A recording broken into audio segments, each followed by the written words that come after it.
Hello. बाबू, जैसा कि हमको उम्मीद था कि कल हम जो असाइनमेंट दिए थे और हमको लग रहा था कि तुम लोग बनाओगे, तो हम उन्हीं बच्चों को असाइनमेंट भेजा था जिन बच्चों ने रिप्लाई किया था। ठीक है, तो इससे पता चलता है कि कुछ बच्चे हैं, जैसे कि एक हर्ष है, वाहिद है, अशरफ है, आदित्य है, और बच्ची में खुशी है, संध्या है। ये लोग बाबू, तुम लोग वीडियो मेरा रेगुलर लगता देख रहे हो, इसलिए कि तुम लोग कमेंट किए थे कि हाँ सर, आपको चाहिए, मतलब उनको वीडियो मिल गया था। पहले हम एक शॉर्ट मैसेज भेजे थे पहले कि आप में से थोड़ा देर बाद हम आप लोगों को असाइनमेंट भेजने वाले हैं। बाकी जो बच्चे नहीं किए हैं, तो हमको जहाँ तक लगता है कि तुम लोग ये वीडियो ना ही देखो तो बेहतर है तुम लोगों के लिए, क्योंकि तुम लोगों को पढ़ने से तो कोई राब्ता है नहीं बाबू। तुम लोग बस ऐसा काम करो कि अभी आराम करो, लॉकडाउन तो चल ही रहा है, सरकार के इसमें सहयोग दो। ठीक है, क्या ज़रूरी है ऑनलाइन पढ़ना, है ना। घर पे ही आराम करो तुम लोग, वही सब सही है तुम लोगों के लिए। क्योंकि अगर बहाना बनाने के लिए बैठ जाओगे बाबू, तो 1 से 1000 बहाना मिल सकता है। बहाना का कोई समय सीमा है बाबू, कितना बहाना बना सकते हैं। आज जो हम टॉपिक लेकर के आए हैं मैथ के लिए, वो टॉपिक है पदों के सार्व, उभयनिष्ठ यानी कॉमन।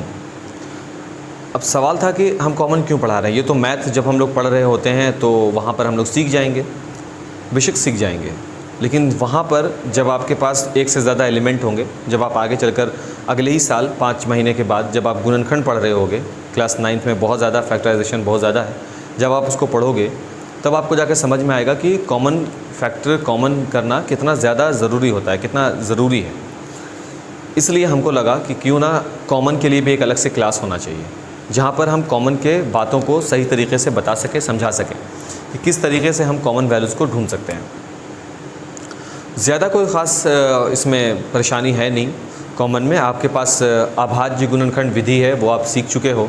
अगर आप अभाज्य गुणनखंड विधि को सही से समझते हो तो आप उस वजह से भी कॉमन वहाँ पर क्लियर कर सकते हो।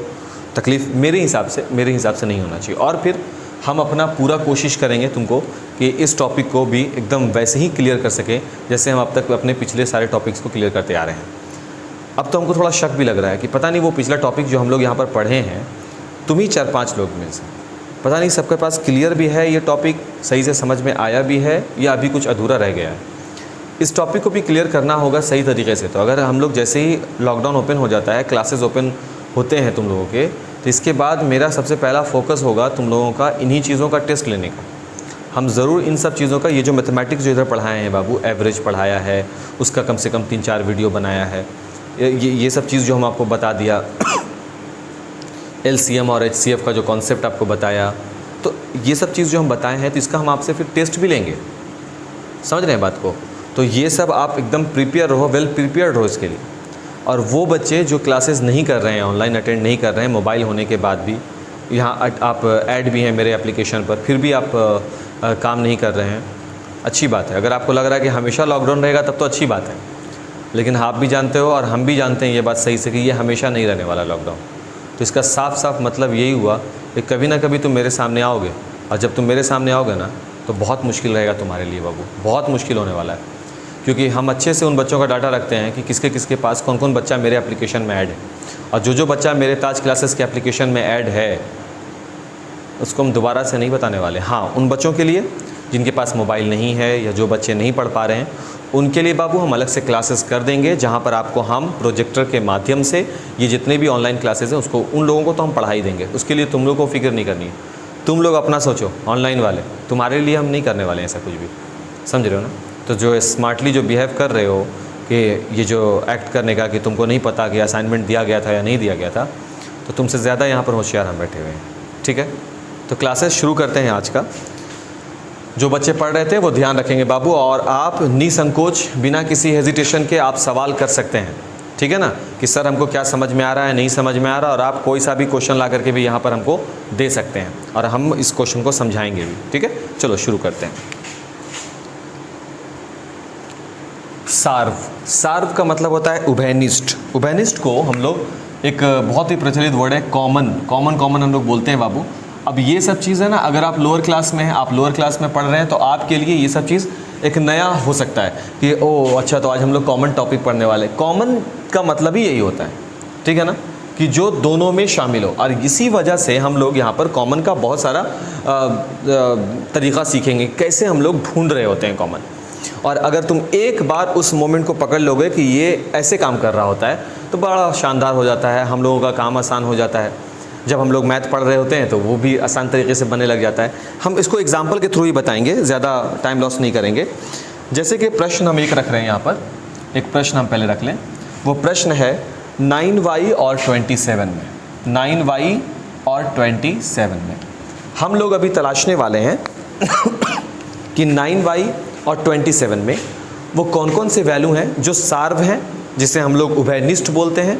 इसको हम लोग सर्वनिष्ठ भी बोल सकते हैं, जो दोनों में कॉमन हो, या फिर हम इसे कॉमन वर्ड से सीधा संबोधित करेंगे। तो हम आने वाले अपने लेक्चर्स में, आने वाले वक्त में जो अभी हम लोग बात करेंगे, यहाँ हम सार्व या उभयनिष्ठ ना बोलते हुए कौन सा वर्ड यूज़ करने वाले हैं बाबू? कॉमन।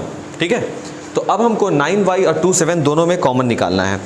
तो कॉमन निकालने का सिंपल सा जो हम तरीका अभी तुम लोगों को बताएंगे, जो शुरुआती फेज़ में अक्सर हम बताते हैं, वो यही है कि आप पहले ढूंढो कि इसमें पद कितने हैं।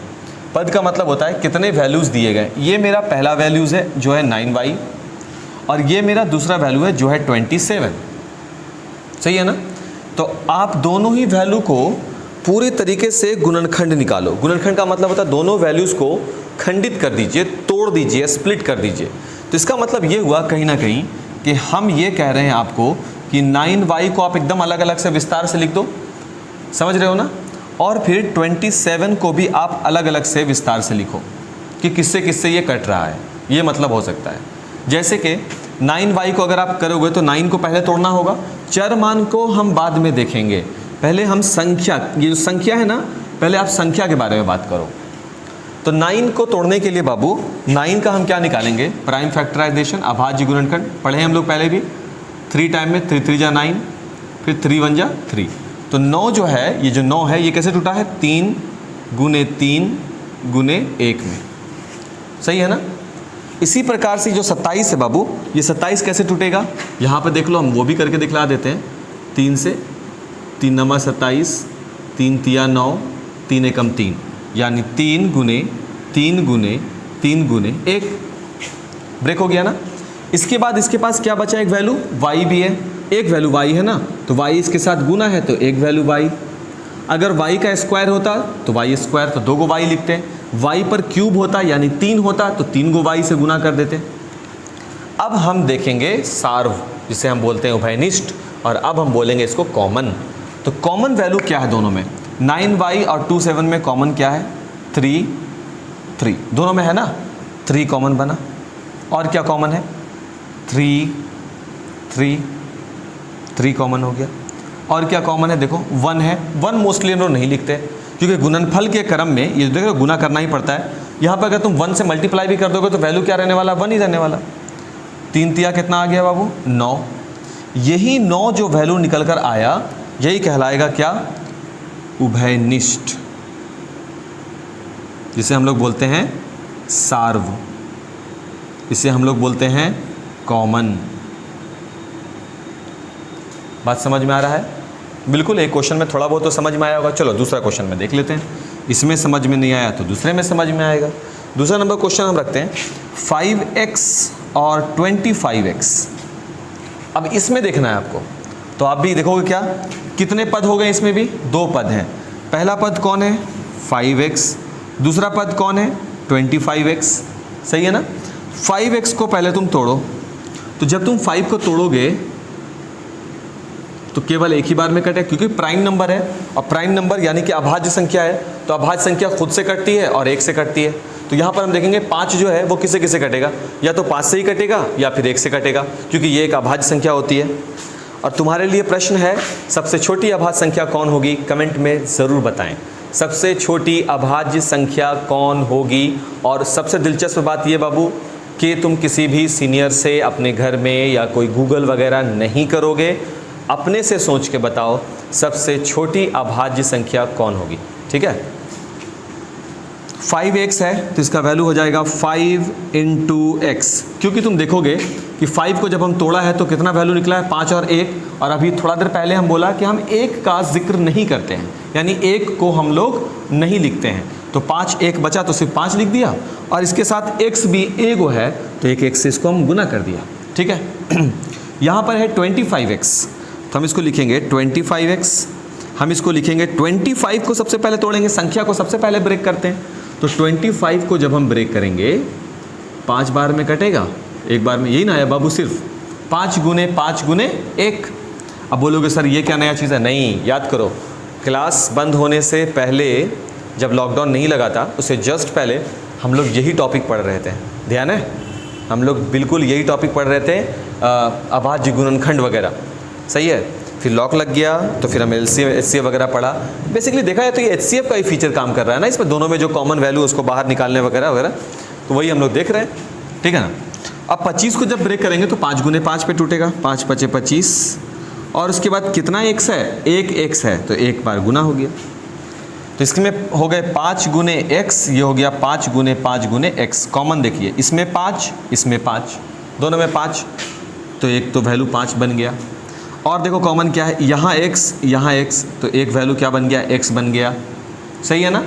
इसके बाद देखो और भी कुछ बचा है, दोनों में कॉमन हो, मल्टीप्लाई का निशान, वो थोड़ी ना देना है हमको। या तो कॉमन कौन बनते हैं, या तो संख्यात्मक मान होगा। कॉमन कौन बन सकता है? कॉमन कौन बनेंगे? जो संख्यात्मक होंगे, यानी नंबर वैल्यू होगा वो बन सकता है, या फिर कोई चरमान, यानी कोई वेरिएबल, इंग्लिश में बोलते हैं इसको वेरिएबल। अगर कोई वेरिएबल होंगे या कोई नंबर होंगे तो ही वो कॉमन निकल कर आते हैं, जो मेरे मैथ पे अपना इंपैक्ट डालते हैं, मेरे मैथ को बहुत आसान बनाते हैं। ये भी है, कई बार हम एक ही वैल्यू को 2-2 बार मल्टीप्लाई करने से भी बच जाते हैं, करने का ज़रूरत ही नहीं पड़ता, क्योंकि अगर हम वहाँ से कॉमन निकाल लेंगे। अभी जो हम ये सब बात बोल रहे हैं ना कि गुना करने से बच जाते हैं, ये सब बात तुमको अभी थोड़ा सा नया जैसा लग रहा होगा कि कॉमन निकालने से क्या हो रहा है, गुना करने से बच रहे हैं, क्या क्या बात सर बोल रहे हैं।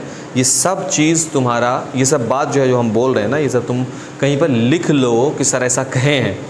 अगर जब तुमको फ़ायदा ना पहुँचे इन चीज़ों से, जैसे हम ऑफलाइन मोड में करेंगे, हर एक बात का खंडन किया जाएगा। जो बात हम अभी यहाँ पर क्लियर कर रहे हैं, हर एक बात हम साबित करेंगे इन चीज़ों को, ठीक है ना। फिलहाल सिर्फ लॉजिकल चीज़ें देखते हैं, एनालिसिस करते हैं। तो अब यहाँ पर कोई वैल्यू कॉमन नहीं है, क्योंकि अब यहाँ पर कोई वैल्यू कॉमन नहीं है तो इसका आंसर क्या हो गया, केवल आंसर कितना हो जाएगा, 5x। तो हम क्या कहेंगे, हम ये कहेंगे 5x और 25x में कॉमन कौन है, 5x कॉमन है। क्लियर हो गया बात। नेक्स्ट क्वेश्चन को देखते हैं, सी नंबर पे अगला प्रश्न, तीसरा प्रश्न है, ये तो मिटा हुआ है मेरे पास, खैर 17x और 102y, 17x और 102y। अब हमको इन दोनों में भी कॉमन देखना है, ठीक है। अब इनमें कॉमन देखने के लिए सबसे पहले तो देख लीजिए भाई कितने पद हैं। ये मेरा पहला पद हो गया, ये मेरा दूसरा टर्म हो गया, मिल गया दोनों। 17x में इसको अगर हम ब्रेक करें तो 17 तो एक प्राइम नंबर है, अभाज्य संख्या है, तो 17 होगा, 1 होगा और x होगा, क्योंकि x भी है तो x होगा। 102y ये मेरा दूसरा पद है, इस 102 को अगर तोड़ेंगे तो 17 भी आएगा। देखो 17 से काटिए, 17 छक 102, 6 बार में, फिर 2 से काटिए 3 बार में, 3 से काटिए 1 बार में, मतलब कितना आया, 17 भी आया, 2 भी आया, 3 भी आया। और साथ में बाबू चर मान कौन है, y है, तो y से गुना होगा, जो चर मान है वही वैल्यू लगेगा ना। इसके बाद हम निकालेंगे यहाँ कॉमन वैल्यू। कॉमन का मतलब इसके पास 17 है, इसके पास 17 है, तो एक वैल्यू तो आपको कॉमन में 17 मिल गया। इसके पास x है बट यहाँ x नहीं है, इसके पास 2 है, यहाँ 2 नहीं है, इसके पास 3 है, यहाँ 3 नहीं है, तो कॉमन में केवल क्या वैल्यू आ गया बाबू, 17 आ गया। देख रहे हो, इसी चीज़ को थोड़ा सा एडवांस करके दिखलाते हैं ना, कैसे काम करेगा आगे, आगे क्या काम करेगा, ये आगे कैसे बनाना पड़ेगा। प्रश्न आएगा हम लोगों को, हल करें 17x प्लस 102y। हम लोग को आएगा कि इसको सॉल्व करें 17x प्लस 102y, ये एक प्रश्न होगा। हम एग्जाम्पल बता रहे हैं कि कैसे कॉमन कहाँ पर काम आएगा। देखो ये तो x चर मान है, वेरिएबल इसमें कौन है, x, इसमें y चर मान है। ये दोनों अलग अलग फैमिली से बिलोंग कर रहे हैं तो ये आपस में ऐड नहीं होंगे, लेकिन इनमें कॉमन कौन सा वैल्यू है, तो 17 और 102 में कॉमन कौन निकल कर आया है, 17। समझ गए ना कॉमन कैसे निकालते हैं। तो 17 लिखिए, ब्रैकेट ओपन कीजिए। चूँकि आप 17 बाहर निकाल चुके हैं तो कौन बचा यहाँ पर, x प्लस 102 में 17 से भाग दीजिए, यहाँ भाग दिया जाता है, कितना निकल कर बचेगा, 6 बचेगा और y बचा हुआ है, ये इसका आंसर होगा। कॉमन का ये काम होता है, हम लोग देखेंगे, अभी देखेंगे, बट आज सिर्फ कॉमन निकालने के लिए सीखना है। फिर एक क्वेश्चन है -16x² y², एक क्वेश्चन है -16x² y², कॉमा, इसका स्क्रीनशॉट ले लो बाबू पहले, कहीं हम मिटा ना दें। -16x² y² और -x² y² z² और -x² y² z², ये हो गया। एक क्वेश्चन ये भी है। अब इनमें भी कॉमन लेना होगा, तो इसमें भी तुम देखो, पद देखो, ये हो गया पहला पद, है ना बाबू, ये हो गया दूसरा पद। तो दोनों पदों को हम क्या करने वाले हैं, पहले तोड़ेंगे। इसको लिखेंगे हम -16x² y² को, पहले तो माइनस है तो -1, माइनस का मतलब क्या होता है, वहाँ पर -1 है, माइनस का मतलब 16 है तो 16 को ब्रेक करेंगे। इसको मिटा रहे हैं बाबू, जो रफ वाला सेक्शन है मेरा, उसको मिटा रहे हैं।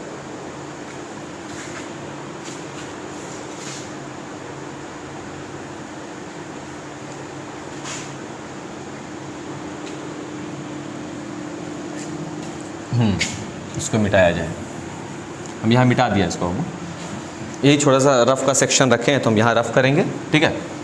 तो ये हो गया 16, तो 16 को पहले ब्रेक करेंगे 8 बार में, 4 बार में, 2 बार में, 1 बार में, सही है।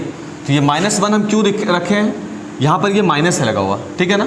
तो इस माइनस के वजह से हम -1 लिख दिया, क्योंकि अगर कहीं पर हम -1 दे रहे हैं बाबू, इसका मतलब क्या होता है, इसका मतलब होता है कि वहाँ पर माइनस का सेक्शन है साथ में, है ना, तब ना माइनस बना से -5 लिखा गया। तो इस -5 का क्या मतलब होता है, जनरली हम लोग को ये चीज़ कभी समझाया नहीं जाता है, बट देखो यहाँ -5 है, इसका मतलब होगा कि यहाँ पर -1 है जिसको 5 से गुना कर दिया गया, तभी तो वैल्यू क्या बना, आपको -5 बना है। ठीक इसी प्रकार से अगर यहाँ पर -16 है, इसका मतलब यहाँ पर वैल्यू -1 है ना। इसके बाद उसको मल्टीप्लाई किससे कर दिया गया है, 16 से कर दिया गया है। तो यानी इसको हम ऐसे भी लिख सकते हैं -1 × 16 × x का स्क्वायर × y का स्क्वायर, सही है। इसको हम ऐसे भी लिख सकते हैं -1 × 16 को क्या लिख सकते हैं, 2 × 2 × 2 × 2, 4 × 2, तो 2 × 2 × 2 और × 2, 4 × 2 हो गया, x² इंटू x × x हो गया x²। उसके बाद y², इसको हम मल्टीप्लाई को ऐसे लिख दें, थोड़ा सा हैच पॉज लग रहा है, -1 × 16 को लिख रहे हैं 2 × 2 × 2 × 2, डॉट डॉट लगा दिया, डॉट से भी मल्टीप्लाई होता है। x² है तो इसको लिख देंगे x × x, इससे क्या होता है ना बाबू, मल्टीप्लाई और x में ना ज़्यादा ये नहीं होता है, समझ में आता है कौन कौन कहाँ पर है। y × y हो गया। इसके बाद है माइनस का x² y का स्क्वायर z का स्क्वायर, इसको भी हम लिख सकते हैं -1, क्योंकि माइनस है तो -1 लिख देना है आपको पहले।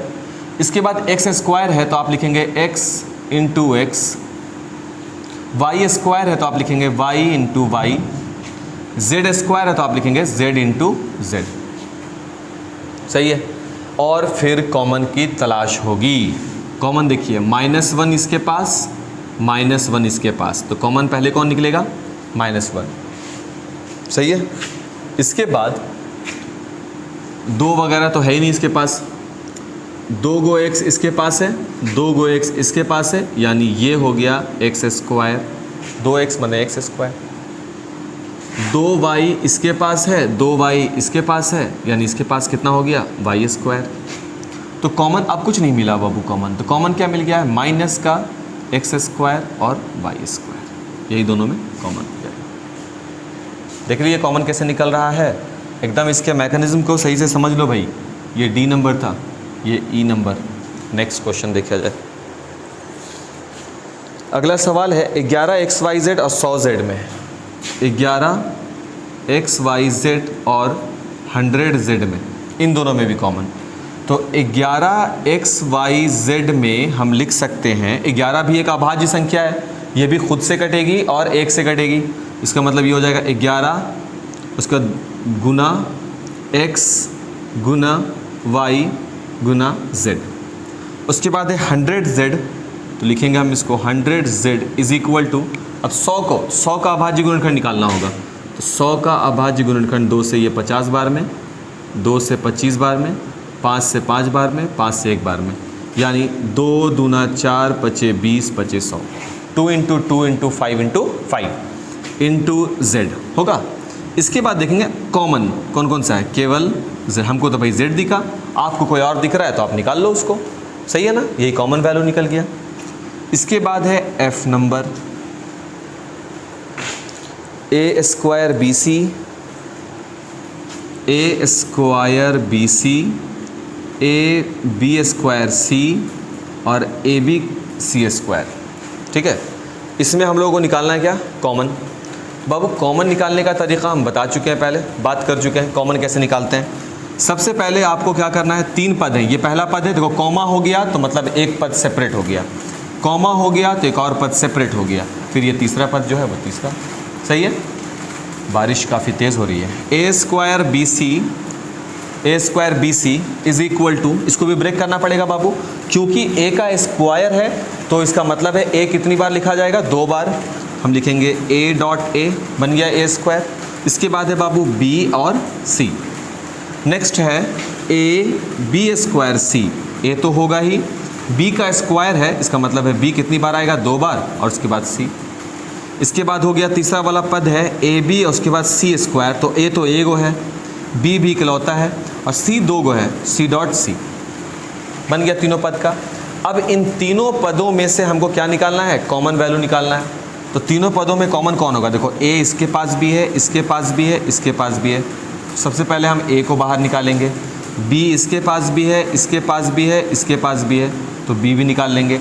सी इसके पास है, इसके पास है, इसके पास है, सी भी निकाल लेंगे, है ना।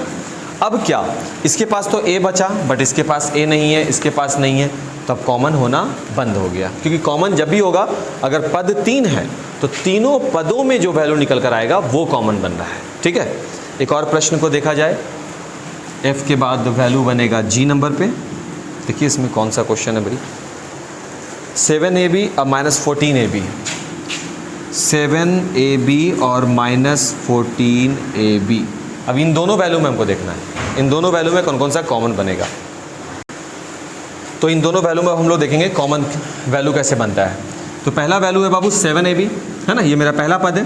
तो पहला पद 7ab है, तो 7ab को पहले हम लोग ओपन करेंगे। 7ab में 7 जो है वो फिर से एक अभाज्य संख्या है, और अभाज्य संख्या जो होती है वो खुद से कटती है और 1 से कटती है, इसका मतलब है 7 तो 7 ही रहेगा। उसके बाद a है तो a हो गया, इसके बाद b है तो b होगा, बन गया 7ab। इसके बाद है क्वेश्चन है -14ab, देखो -14ab, सही है ना, क्योंकि आगे माइनस लगा हुआ है तो ये किस पर काम करेगा, -1 पर। माइनस लग गया तो माइनस के लिए हम -1 देते हैं। इसके बाद 14 है बाबू, 14 का भी अभाज्य गुणनखंड निकालिए, 2 से 7 बार में, 7 से 1 बार में, बस और कुछ नहीं। तो 2 और 7 इसका अभाज्य गुणनखंड होगा, तो हम इसमें शामिल करेंगे 2 को, शामिल करेंगे 7 को, बन गया 14 का काम खत्म हो गया। अब a बचा तो a लगाइए, b बचा तो b लगाइए। इन सभी में अब हम निकालेंगे कॉमन। कॉमन वैल्यू कौन होंगे, जो दोनों में शामिल है। 7 इसके पास भी है, 7 इसके पास भी है, तो कॉमन वैल्यू कौन हो गया, 7 हो गया। a इसके पास भी है, इसके पास भी है, कॉमन वैल्यू कौन हो गया, a।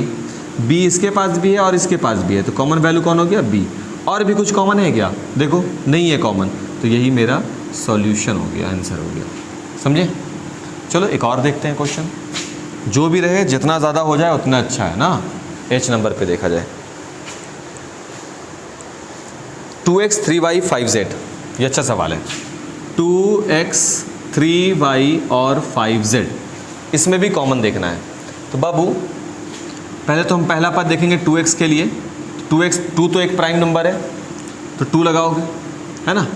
अब 2 तो किससे होगा, 1 से मल्टीप्लाई होगा और किसी से नहीं हो सकता, तो केवल 2 रहने दीजिए। x अकेला है तो वो भी x रह जाएगा।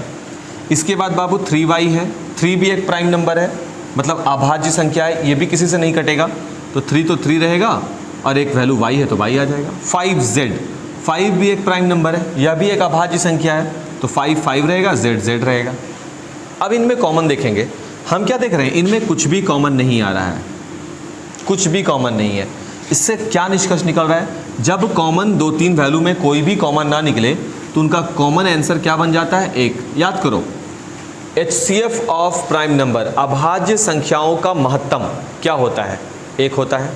हम लोग बना चुके हैं, यहाँ भी वही निष्कर्ष है। अगर सारी के सारी अभाज्य संख्याएं हो और कॉमन के नाम पर शून्य हो, कुछ भी दोनों के बीच में कॉमन ना हो, तो जहाँ पर कोई भी कॉमन नहीं होता वहाँ पर 1 होता है। अब तुम बोलोगे कि आप इस बात को साबित कीजिए, कैसे? जहाँ पर कोई कॉमन नहीं वहाँ पर 1 होता है। तो हम बोलेंगे बाबू यहाँ पे 2 है, तो 2 किससे मल्टीप्लाई कर दो? 1 से। कोई फ़र्क पड़ेगा? नहीं पड़ेगा। 3 को भी मल्टीप्लाई कर दो 1 से, कोई फ़र्क पड़ेगा? बिल्कुल भी नहीं। 5 को मल्टीप्लाई कर दो 1 से, कोई फ़र्क पड़ेगा? बिल्कुल नहीं।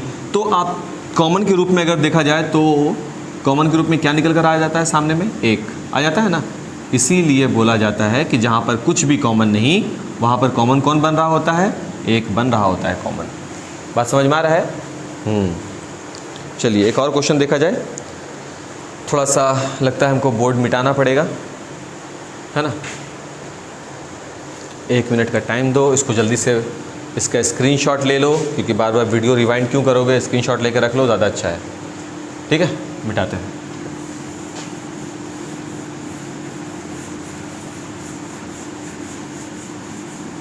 देखो अब तक तो हमको लगता है कि ये बनाते हुए इतना अगर कर लोगे तो थोड़ा आसान लग रहा होगा, है ना, क्लियर हो रहा होगा। क्वेश्चन है आई नंबर पे, एच तक तो हो गया। 20 x square y square, 20 x square y square, comma, इसके बाद है 30 y square z square, 30 y square z square, इसके बाद है 40 z square x square, 40 z square और एक्स स्क्वायर। तो ये जो प्रश्न है इसमें भी हमको वही काम करना है, कॉमन लेना है। तो कॉमन लेने से पहले बाबू आप देखो इसमें पद कितने हैं? 1 पद, 2 पद और ये 3 पद। टोटल पदों की संख्या कितनी होगी? 3। क्योंकि इसमें 3 पद हैं इसलिए हम बारी बारी से सबको हल करेंगे। एक्स स्क्वायर वाई स्क्वायर, पहले 20 को ब्रेक करेंगे बाबू। अब ब्रेक करने का तरीका क्या है? अभाज्य गुणनखंड विधि। तो हम ये रफ सेक्शन मिटा रहे हैं, इसको रफ कर रहे हैं और अब यहाँ पर बनाएंगे अभाज्य गुणनखंड विधि से। 20 को पहले ब्रेक करो, तो 20 को तोड़ेंगे 10 बार में, 5 बार में, 1 बार में, 2 गुने 2 गुने 5, ये हो गया 20। इसके बाद हम कर देंगे एक्स स्क्वायर को x इंटू एक्स और वाई स्क्वायर को y इंटू वाई, हो गया। इसके बाद 30